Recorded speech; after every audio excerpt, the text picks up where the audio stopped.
Gonsolin dominated, Chris Taylor was Clutch Taylor again, and the Dodgers finally won a series. Finally!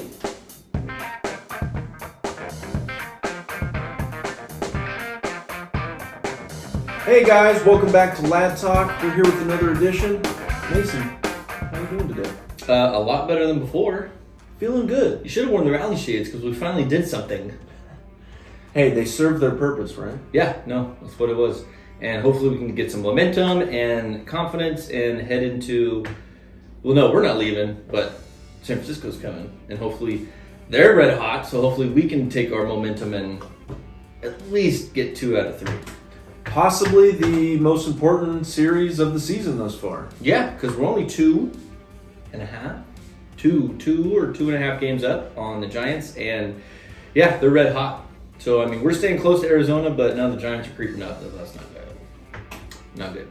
Important series coming up here. It was the White Sox coming to town, facing off against the Dodgers.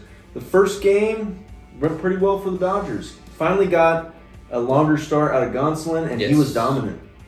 Like we said, or like I said, he's got to get you through 6 innings, and he did exactly that. And yeah, less taxing on the bullpen. Tony went 6 innings, allowing no runs on just 2 hits. He walked 2, struck out 6, lowered his ERA to 1.93 on the season. So 2. Picking up his 4th win of the season thus far. You noticed no Muncy in this one. He had that hamstring strain after the Philly series. I think it's at a grade 2 strain, so not good. That's what Roberts came out and said, but they've lowered it since then. Apparently there was some miscommunication. Okay.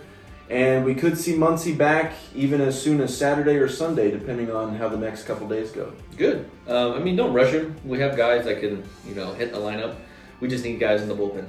An interesting thing they talked about with Tony the Catman Gonsolin, when he starts a count 1-0, hitters are just 2 for 49 against him.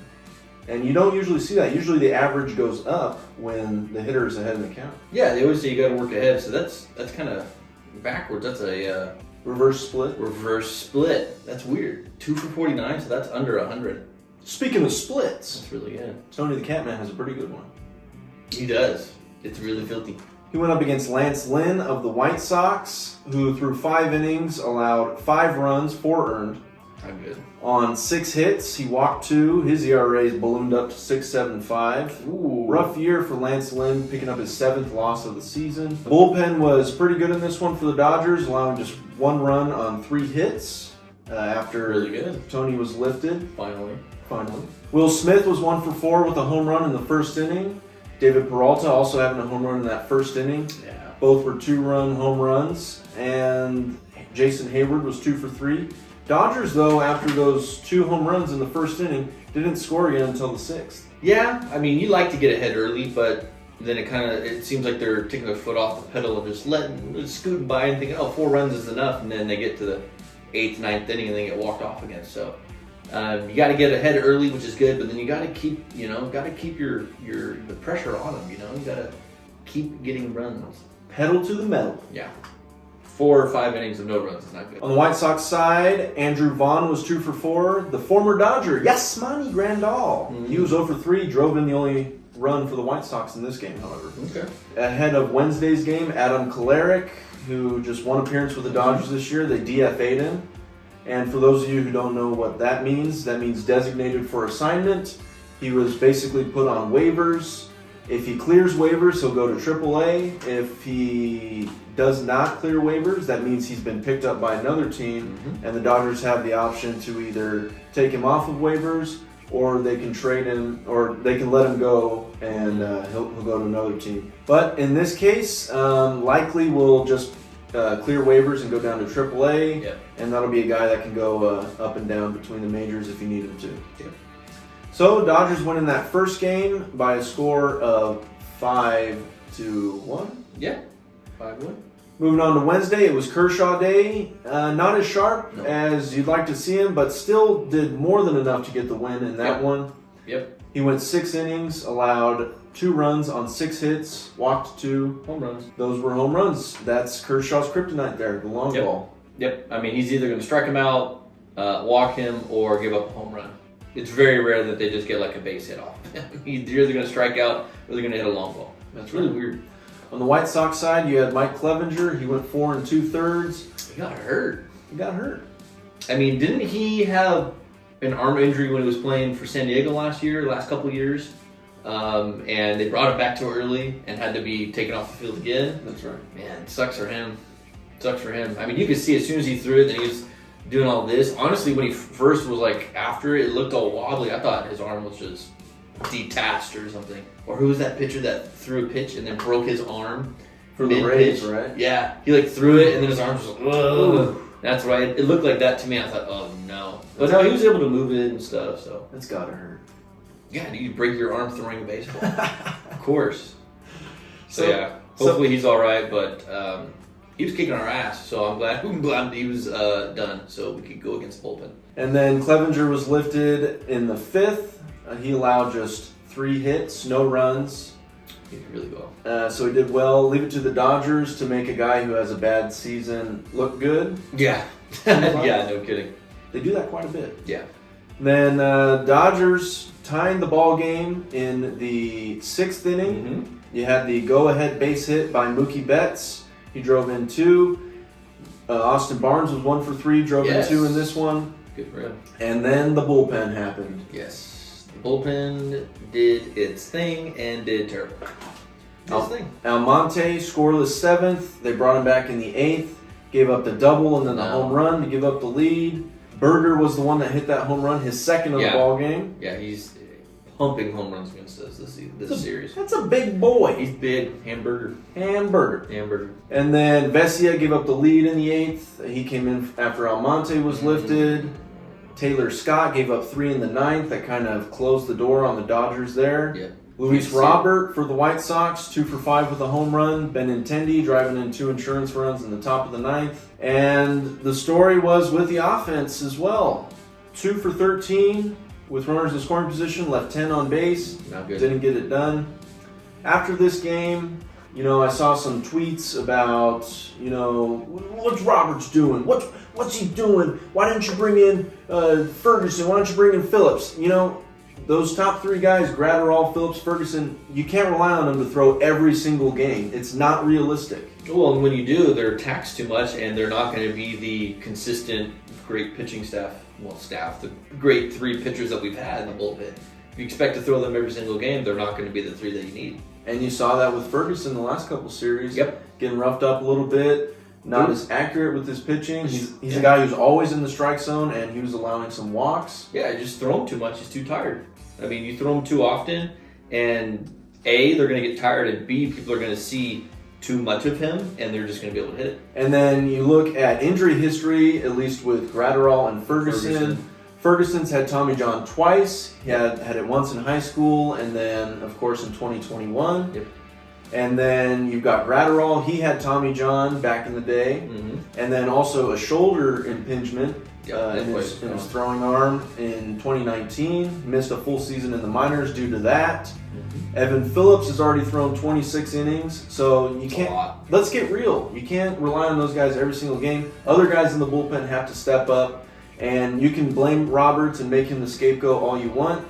He needs more than 3 options in the bullpen. No kidding. I mean, it's not his fault his pitchers go out and don't do what they're supposed to do. You know what? He's putting guys in spots that he's putting guys in there that have good matchups. He's playing the matchups, and that's what he's always done. He's done that for the last 6, 7 seasons, 8 seasons, however long he's been there.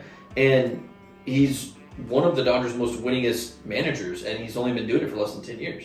So, I mean, you can't blame Roberts. You can't make him just be the end-all, be-all reason that we're losing. Vesia hasn't done a lick this season. I'm mad at him. Syndergaard sucks. Almonte, he's had a really up and down. They shouldn't have brought him back in. Once he gets out of that 7th inning, you shouldn't have brought him back in. And then let's see, who else? Bickford has been very wishy-washy. I mean, and he's also hurt at the moment. Exactly. So, I mean, you can only expect so much. But he's playing the matchups, which he has done and which he should do, I think. On paper, he's doing what he should be doing. The bullpen has to step it up. You can't blame him for the bullpen having a bad day. And don't get us wrong, I wouldn't say that we're Robert's apologists. You know, he does make poor decisions at times. And we'll call him out for it. And we definitely call him out for it. But in this case, it's on the bullpen. Yeah. The other guys have to step it up. I don't think you can put this one on Roberts. No. There's definitely been at least maybe 4 or 5 things that we could talk about in the next video. Not that we will, but that we could put on Roberts. But right now, no, this is the bullpen. The last 3, almost this one too, the last 3, 4 series, every loss, I'm going to go on a limb and say every loss without looking at it was because of the bullpen. I'll say every single loss in the last 4 series for sure. So a tough loss in that second game. Moving on to Thursday though, and it ended up pretty well. You built some momentum and the bullpen bounced right back. Yeah, you know what? That's what they need to do. You can't be perfect like we've talked about, but you got to be able to win series. You shouldn't, sweep and win 7, 8, 10 games in a row. You would hope. But realistically, as long as you win every series, 2 out of 3, 3 out of 4 games, another 2 out of 3, you're gonna have a winning record, and that's what you need to do. So Thursday it was Michael Grove and another guy who's been burnt by the long ball there. Yep. He makes good pitches. I mean, he still had, I think, at least 6 or 7 strikeouts. Like, he had a nice amount of strikeouts, but yeah, he just leaves too many hanging pitches. Too much in the zone. Throwing a lot of cement mixer sliders, kind of going side to side like this. It's not a lot of tight slider. Not a lot of depth up and down. It's just kind of hanging in the strike zone. So Grove went 5 innings. He allowed 4 runs on 7 hits. All 4 of those runs coming on solo shots. Yep. Berger had another one today, or that day on Thursday. Not good. He's a big boy. Big boy, hamburger. Hamburger eats a lot of hamburgers.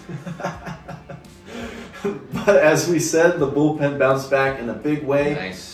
6 innings after Grove was relieved, and only 1 hit allowed by the bullpen. Nothing That's else. fantastic. 1 walk, 1 hit. That's it. It's fantastic. I'm okay with just not giving up any runs, but the fact that they only had 1 hit was epic through 5, 6 innings. Especially you get into those extra innings, gets a little dicey there for you with the ghost runner. Yeah, you get an automatic runner and no outs. Of course, there's so much pressure on you, so good for them to step up. So the bullpen in this one consisted of Shelby Miller. He went 2 innings, allowing just 1 hit. Love him in the bullpen now. Almonte with a perfect 8th, bouncing back in that game, pitching a big 8th inning in this one. But he's the kind of guy I don't mean to cut you off. He's the kind of guy where you just gotta get 1 inning and done. The more you throw him out there, he's not as sharp, and people are gonna see that. So 1 inning and done. So good for him. You cut me off, man. Who else? Who's next? Hurry up! Hurry up! Evan Phillips pitched 2 innings, Hurry up. allowing just 1 walk. Love him. And then Caleb Ferguson with the perfect 11th inning, getting the win in this one. Yes. And the bats came alive big in this one when it really mattered. Mookie Betts went 2 for 5. Miguel Rojas 2 for 4, 2 infield singles. Good Chris for him, Taylor. man. Oh yeah. I'm gonna cut you off again, but I am so You cut happy. me off, man. I'm so happy he has been more of that consistent bat because, he was the guy in Miami over the last 4 or 5 years. He was their guy. If they didn't have him, they wouldn't have done as well as they have. So the fact that he can kind of step it up on this, all-star of a lineup and still be able to produce like that more consistently recently, it's just fantastic. I'm happy to see him finally get... he's always been with the glove, so I'm happy to see him start getting some hits and getting some runs in. And then Chris Taylor becoming Clutch Taylor once again. Finally. He went 1 for 4 in this one, but that 1 hit, the biggest one, the game-tying grand slam in the 6th with 2 outs coming against Reynaldo Lopez. Yeah, as soon as he came up to bat, I thought, he got a chance here. He's going to hit the ball hard. And at first, I thought he missed it, and then I saw his reaction and said, oh, that's gone. That was way gone. It wasn't even close. He flipped it. Yeah, he goes, so happy. That was huge. And then Freddie Freeman, who was 0 for the series going into that last at-bat in the 11th. It's very that's unheard of for him. Unheard of. Yeah. Unheard of. His first time going 2 days in a row without a hit since April. So he's steady Freddie. That wasn't like him, but he made up for it. Got you some good feelings in a big way with that walk-off hit in the 11th. And you got some big momentum going up into possibly the biggest series of the season. Yep. San Francisco Giants, yeah. I'm glad they're playing at home. The Dodgers are playing at home just because we talked about they have a better record at home. And yeah, we love playing in front of our sold-out crowd every time, especially against the Giants. There's going to be a packed crowd all 3 games. And yeah, Father's Day coming up on Sunday, so hopefully we can get a sweep, but at least get a series win through Father's Day. Guys, please, no fights. The Dodgers don't need any more drama this season. No fights. No. Just keep it friendly. Talk some smack, but just have fun with it. Don't need to throw fists. It's a ball game. It's a ball game. It's a kid's game that adults are getting paid millions of dollars to play, so chill. Let's have fun. Chill. Yeah. Big win there. The Dodgers have scored the most runs through 69 games in National League since the 2008 Cubs. They've scored 381 runs to this point. That's 5.7 runs per game if you're a math guy. Wow. Well, if you're scoring almost 6 runs a game, you better win a ball game. And so, I mean, that just tells you we've scored the most since the 2016 Cubs, you said? 2008. 2008 Cubs. Oh, okay, I heard that wrong. That's a long time ago. So, yeah, you would think that you should win a ball game. Because, yeah, I mean, it's a telltale sign because if you're scoring 6 runs a game, you should be winning these ball games. And it's just a telltale sign that the bullpen's just giving up too many runs. The run differential is still plus 63, which means they've scored 63 more runs than they've given up. But last year, they were like plus 200 something at the end of the year. Or 3. It was insane, astronomical numbers. So that just tells you that the bullpen's not doing what they should. We still have a winning record, barely. We still have momentum on our side, thankfully. But yeah, let's keep the runs down. Let's keep scoring some runs. So it's good for them. And then another thing, the ERA at home, best in baseball. ERA on the road, 29th in baseball. Oh my god! So a little bit of a difference there. Oh, that's terrible. You fooled me when you said best in baseball. So I mean, like I said, it's good that they're playing at home. I hate the road series we've done, which is just easy to tell. We suck on the road. Yeah. This year we suck on the road. But good. It's a good thing that we don't suck all the way around. Happy they're doing good at home, so it's a good time to be playing the Giants at home. That's right. And as we said, the Giants are red hot. Dodgers come into this weekend series 39-30 following the series win against Chicago. Finally. They're now 2 games back of first. The Giants have been on fire. They're 36-32 now. Mm-hmm. At one point, they were 10, if not more, games behind the Dodgers. Yes. Now just 2.5 back of LA. Yeah, they've really been clawing and scraping. Yeah, so Dodgers 4-6 over the last 10. Giants 7-3. So it changed. I checked it out last night, but yeah. So Friday's game starts at 7:10. Not for sure on who's starting yet, but it very well might be Emmett Sheehan, the Dodgers' 13th overall prospect. Sheehan? Sheehan. Seamus? Shemichael. What really come up with these names? Sheehan is 4-1 with a 1.86 ERA, 88 Ks in 53 1/3 innings in Double-A. He's never been higher than Double-A. Really young guy. We're bringing a guy from Double-A? That's He's right. not even Triple-A? He's on the fast track. I guess. I mean, he's going to get a rude awakening, though, against these hot Giants. Well, we'll see. He's a high strikeout guy. He's tearing it up in the minors. And you never know. He could have an outstanding debut. How old is he? I mean, he's got to be early 20s. 23. Okay, even then, that's okay. But yeah, I mean, he's a high strikeout guy, so hopefully he can just go in there thinking, okay, my stuff plays. Double-A is different than the pros, but you know what? Hopefully he can go in there with some confidence because he's having a great season so far. It is Double-A, but it's got to be better than Syndergaard. It's going to be better than Syndergaard. I'll tell you that right now. He's going to have a much better start than Syndergaard has had. So, good luck to Schmemet in his first game. Kermit Seamus. And on the Giants side, it'll be John Brebbia, a guy who's pitched out of the bullpen. He's also made some starts. This will be his 8th start of the year. Okay. Comes into this one 2-0 with a 3.25 ERA. Okay. As far as matchups are concerned, the Giants, of course, have not seen Schmemet. Of course.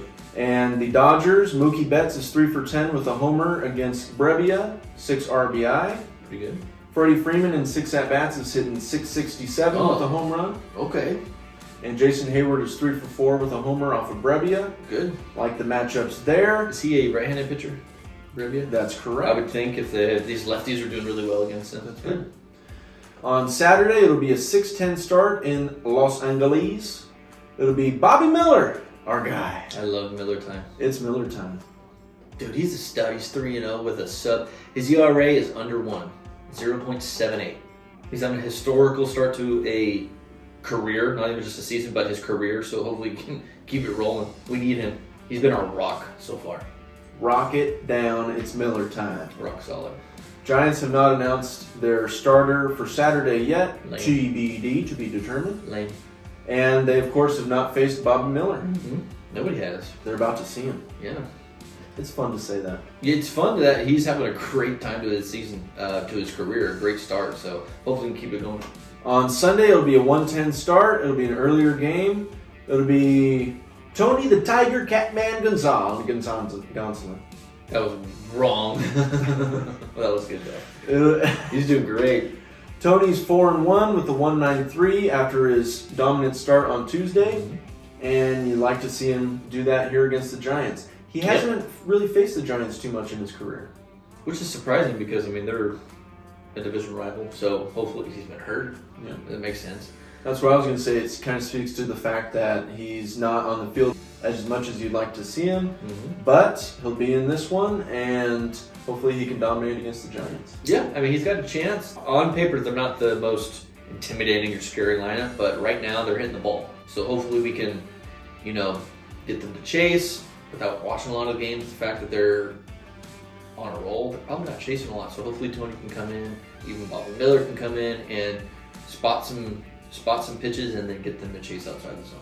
And as much as I hate to admit it, you can never count the Giants out. No, you can't. I hate to say it, but they've always been that thorn in our side that doesn't always want to go away. Even when they're having a terrible season like they've had the last season, year before that, they were just, everybody had a career year and nobody was, had a bad day. But you know what? That's going to happen, but that's not this year. On the Giants side, it'll be Logan Webb. He's 5-6 with the 3.15 ERA. That is abnormal. Abnormal. He's usually their stud. 91 Ks for him. So Dodgers, a high strikeout team. Hopefully you can put the ball in play there and don't chase. Don't chase. Yeah, he's gonna get you to chase that ball, sweeping away. Don't chase or down. In his last start against the Dodgers, which came on April 10th, he went 6 innings, allowed 4 runs on 5 hits, but only one of those runs was earned, which was a home run by Mookie Betts. Mm-hmm. And then Max Muncy, who hopefully you get him back by Sunday, because he loves to hit against Logan Webb and the Giants. And the Giants, yeah, dude. It's just for whatever reason, whenever he sees the opposing team have orange, he just fires up and hits 100 points better than he always does. I don't know why. So, like we said, Muncy loves hitting against the Giants. Mm-hmm. Lifetime against Webb, he's got 22 at-bats. He's hitting 364, 3 big flies, 6 runs driven in. Yeah, you want him back, especially playing at Dodger Stadium. All these Dodgers love playing at home. That's right. Mookie Betts, lifetime against Webb, is hitting 368 in 19 at-bats with a home run. Freddie in 23 at-bats is hitting 435 with a home run. Really good. Chris Taylor in 17 at-bats hitting 294 with a home run. A home run. At least one. That's good. At least one. On the Giants side, going up against Gonsolin, like I said, haven't seen him much. Brandon Crawford's 1 for 3. That one hit is a home run. Mm-hmm. Wilmer Flores, 1 for 4. That one hit. Home run. Home run. Makes sense. These two teams hit a lot of home runs, and I don't expect anything different in this series. Yeah. What about Jock? How's Jock against Gonsolin? Not doing so great. He kind of pulls off the ball, and that doesn't play well against a righty throwing a splitter when you're left-handed. Yeah, no kidding. You're just going to swing right over it. If you hit it, it's going to roll over. So, batting 0 for 5? 0 for 5 lifetime against Tony the Tiger Catman Gonsolin. Yeah, so if I was the Giants, I probably wouldn't throw him in there. But you know what? He's a left-handed bat against a right-handed hitter. He can run into one, so you never know. And keep it low. Keep it low. He ain't going to let it go. So hopefully Muncy could be back by hopefully Saturday, if not Sunday at the latest. Yep. Father's Day. We'll have to wait and see. And that's another thing. Hopefully you have a wonderful Father's Day on Sunday with your fathers and give Daddy a hug, go to the ball game, have a catch. They're going to give away bucket hats. Bucket hats. There's 2 or 3 different versions of these bucket hats that are going to give away. Yeah, those look pretty cool. They do. It's going to suck though. 1 p.m. start time. Ooh. You're going to need that. You're going to need that hat. You're going to get burnt. Burnt. I don't like Sunday games. Hopefully the bucket hat covers the neck. Hopefully it's a really long bucket hat. It's not. It's really short. It's going to maybe cover your ears. You're going to burn your neck. Yeah. Don't go. No, you should go. You should go. And you know it's going to be packed. It's a Sunday game. It's Father's Day. They're going up against the Giants. You're going to have to park up on the hill. There's going to be nowhere to park. You're going to have to walk. Everyone shows up at the third inning. Hey, it's like the fifth inning now, how fast these games are going. It's true. I hate it. But the Dodgers 2-1 against San Francisco this year. Yep. Hopefully at the end of the series, it's going to be 5-1. Yeah, we need to sweep these guys, at least go out with the series win. We got to stop losing these series, man. Set the tone. Let them know. So that does it for us here on Lad Talk. Guys, if you enjoyed this episode, even if you didn't enjoy this episode, like, comment, and subscribe. We would really appreciate it. As always, let's go Dodgers. Adios.